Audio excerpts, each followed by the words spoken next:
अस्सलामुअलैकुम। मैं आमिर नवाज़ हूँ। अभी इमरान खान के मुतल्लिक जो चीज़ें पिछले चंद दिनों के अंदर सर्कुलेट हो रही थी और अब वो तमाम चीज़ें एक एक करके सामने आ रही हैं। इमरान खान की रिहाई कैसे मुमकिन है, इमरान खान से मुलाकात कैसे मुमकिन है, और इसके अलावा इमरान खान का जो अल शिफा इंटरनेशनल हॉस्पिटल में इलाज है वो कैसे मुमकिन है। पाकिस्तान तहरीक इंसाफ, इमरान खान की फैमिली, वकला कैसे इस चीज़ के अंदर कामयाब होंगे। कुछ चीज़ें अभी कौमी असम्बली से सर्कुलेट हुई हैं और इसके अलावा गुज़िश्ता रोज़ भी एक बड़ी ऑफ़र दी गई थी और ये ऑफ़र उनकी जानिब से दी गई थी जिनकी अपनी कोई हैसियत नहीं है। और इसके अलावा एक आज सुहेल वड़ैच की जानिब से कॉलम लिखा गया और इस कॉलम के अंदर एक नुक्ता उठाया गया है और इस नुक्ते के हवाले से वक्तन फ़वक्तन पीटीआई की जो लीडरशिप है उसके अंदर, पीटीआई के जो वर्कर हैं, पीटीआई के जो मुख्तलिफ हल्के हैं, मीडिया के जो लोग हैं, उनके अंदर भी ये चीज़ें सर्कुलेट होती रहती हैं। इस पर मैं तफसील से बात करूँगा। सबसे पहले आपको बता दें कि बैरिस्टर गौहर की जानिब से ये कहा गया है कि हुकूमत की जानिब से हमें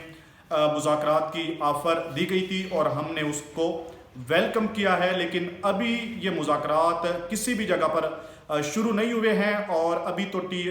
आरओस बनने हैं और उसके बाद फिर जाकर जो मामलात हैं वो आगे की तरफ बढ़ेंगे। लेकिन इसके अंदर संजीदगी ज़रूरी है। लेकिन अभी हम मुज़ाकरात की जो मेज़ है उसके करीब भी नहीं है, ये बैरिस्टर गौहर की जानिब से कहा गया है। अब इसके अंदर आप एक नुक्ता समझ लें, जैसे महमूद खान चकजई के हवाले से इमरान खान ने मैंडेट दिया था उनको और उनको यह कहा गया था कि उनकी बातचीत चल रही है। वो बातचीत किससे चल रही थी? वो उनकी बातचीत राना सनाउल्लाह से चल रही थी। ये कुछ चीज़ें सामने आई थी कि महमूद खान चकजई और राना सनाउल्लाह आपस में राब्ते हैं जिसकी वजह से ये मसाइल हल हो जाएंगे। अब फिर असल सवाल यही पैदा होता है कि जो इस वक्त लीडरशिप है उसके हुकूमत के साथ अगर मुज़ाकरात कामयाब हो जाते हैं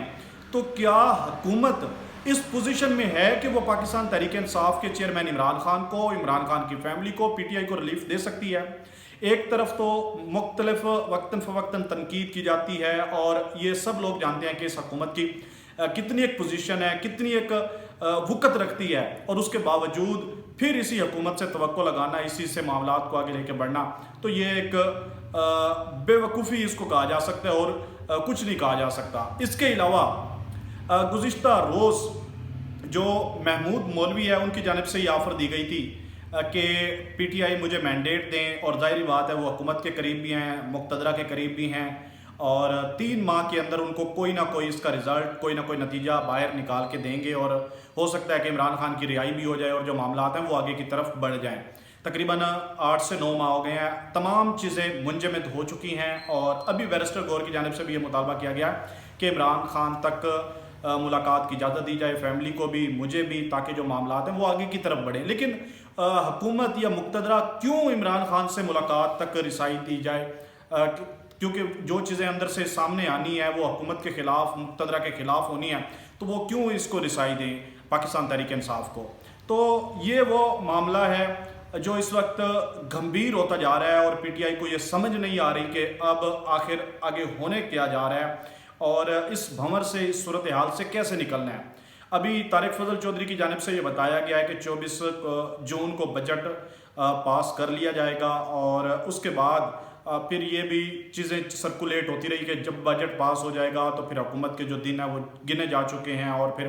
काउंटडाउन शुरू हो जाएगा और जो मुश्किलात है हुकूमत के लिए वो बढ़ती चली जाएंगी। लेकिन जुलाई का महीना अहम बताया जा रहा था, लेकिन अब 24 को बजट भी पास हो जाएगा और जुलाई जो है वो भी अब करीब है, उसके अंदर भी देख लेंगे कि आखिर मामलात आगे की तरफ कैसे बढ़ते हैं या क्या सूरत हाल बनती है, वो भी आपको लम्हा बलम्हा अपडेट करेंगे। अब आ जाए मेन इशू की तरफ। अभी सुहेल वड़ैच की जानिब से जो कॉलम के अंदर नुक्ता उठाया गया है,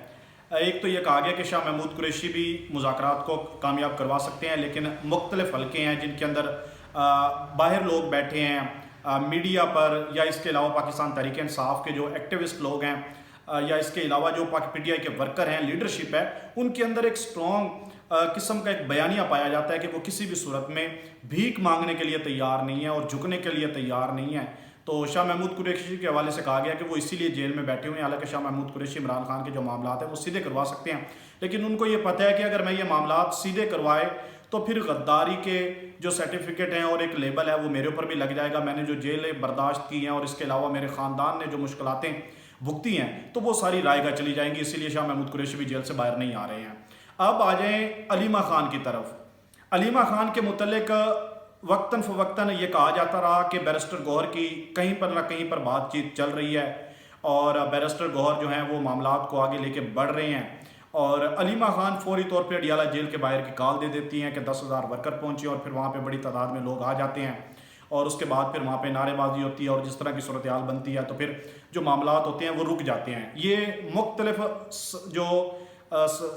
गिरोह हैं या मुख्तलिफ जो लोग हैं उनकी तरफ से ये बातें सर्कुलेट की जाती हैं कि अलीमा खान जो है वो मामलात को आगे की तरफ नहीं बढ़ने दे रही हैं। सुहेल वड़ैच की जानिब से भी ये कहा गया कि इस वक्त पीटीआई जो है वो अलीमा खान चला रही है। इमरान खान से ना ही मुलाकात हो पा रही है और ना ही इमरान खान से कोई राब्ता है, तो जो तमाम पीटीआई की लीडरशिप है वो इस वक्त या वर्कर हैं वो अलीमा खान की तरफ देख रहे हैं। इसमें तो कोई शक ही नहीं है, कोई राय नहीं है, लेकिन वो सूबाई हुकूमत हो, MNA हजरात हो, MP हजरात हो या दिगर लोग हों, कोई बड़ा नाम है छोटा नाम है, कोई एक शख्स भी ऐसा नहीं है कि इमरान खान के जो बयानिए को या इमरान खान की चीज़ों को लीड करके आगे की तरफ बढ़े। लेकिन फ़िलहाल लीडरशिप पर किसी भी सूरत में पीटीआई का जो वर्कर है, पीटीआई के जो लोग हैं वो भरोसा करने के लिए तैयार नहीं है। लेकिन अलीमा खान की तरफ लोग आज भी देखते हैं, बहनों की तरफ, और इसके अलावा आज भी भरोसा करते हैं, लेकिन अब उन पर भी सवालात उठाए जा रहे हैं जिस तरह की ये सूरत हाल बनती जा रही है। वो ये कह रहे हैं कि अलीमा लोग पीटीआई के वर्कर, पीटीआई के जो रहनुमा हैं वो खान को तो खान नहीं समझते हैं, लेकिन अलीमा खान को डेढ़ खान समझते हैं। ये सुहेल वड़ैच की जानिब से कहा गया कि अगर यानी कि पीटीआई की जो लीडरशिप है वो तमाम मान जाती है और बाकी चीज़ें जो है मामलात वो आगे की तरफ बढ़ जाते हैं, लेकिन जो अलीमा खान है वो किसी भी सूरत में इन बातों को, इन चीज़ों को मानने के लिए तैयार नहीं है। तो ये सूरत हाल इस वक्त आप ख़ुद मुलाहिजा कर सकते हैं कि ये सूरत हाल गंभीर कैसे होती जा रही है, क्योंकि पाकिस्तान तहरीक इंसाफ के अंदर लीडरशिप का फुकदान है और लीडरशिप कहीं पर भी नज़र नहीं आ रही है। एक तरफ इमरान खान की जो बहनें हैं, इमरान खान खुद कहते हैं कि वो गैर सियासी हैं और उनका सियासत से कोई ताल्लुक़ नहीं है, चाहे वो इमरान खान की बहनें हैं या इमरान खान की अहलिया बुशरा बीबी, और दूसरी जानिब